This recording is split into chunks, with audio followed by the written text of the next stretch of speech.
بسم اللہ الرحمن الرحیم۔ السلام علیکم ورحمۃ اللہ وبرکاتہ۔ جگنو ٹی وی میں خوش آمدید۔ کسی جنگل میں ایک ہاتھی کی بادشاہت تھی۔ ہاتھی بڑا ہی مغرور اور گھمنڈی تھا۔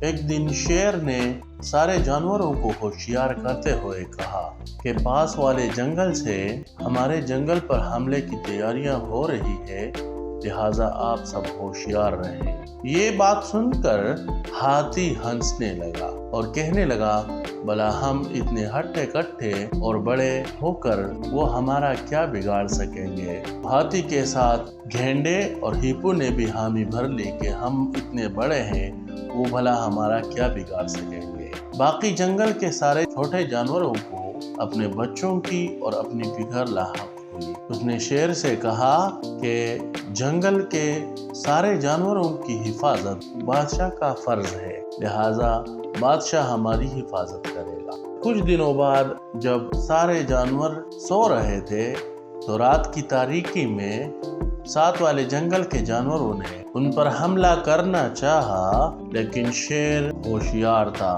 اس بات کو لیے شیر کئی دنوں سے سویا بھی نہیں تھا، کیونکہ وہ اس فکر میں لگا ہوا تھا کہ ایسا نہ ہو کہ سارے جانوروں کو وہ مار ڈالے۔ تو جب شیر کو بہت سارے جانوروں کے پاؤں کی آہٹ سنائی دی تو شیر نے اپنے جنگل کے سارے جانوروں کو جگایا اور ان سے کہا کہ اٹھو اور ہوشیار رہو، ساتھ والے جنگل کے جانور نزدیک ہے اور ہم پر حملہ کرنے جا رہے ہیں۔ ہاتھی اور گینڈے سوتے ہی رہے۔ اتنے میں ساتھ والے جنگل کے جانور پہنچ گئے اور انہوں نے بے ساختہ سارے جانوروں پر وار کرنے شروع کیے۔ اتنے میں شیروں نے ان پر بر وقت حملہ کیا اور سارے دشمن جانوروں کو مار ڈالا۔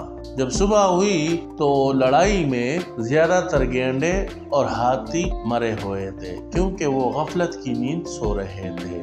تو سارے جانوروں نے باہمی مشورے سے شیر کو جنگل کا بادشاہ بنا دیا۔ بچوں، اگر آپ کو کہانی پسند آئی ہو تو لائک اور شیئر کرنا نہ بھولیں، اور اگر آپ چینل پر نئے ہیں تو چینل کو سبسکرائب کر کے گھنٹی کے بٹن کو ضرور دبائیں تاکہ ہر نئی آنے والی ویڈیو کا نوٹیفیکیشن سب سے پہلے آپ تک پہنچے۔ اپنا خیال رکھیں۔ بہت شکریہ۔ السلام علیکم ورحمۃ اللہ وبرکاتہ۔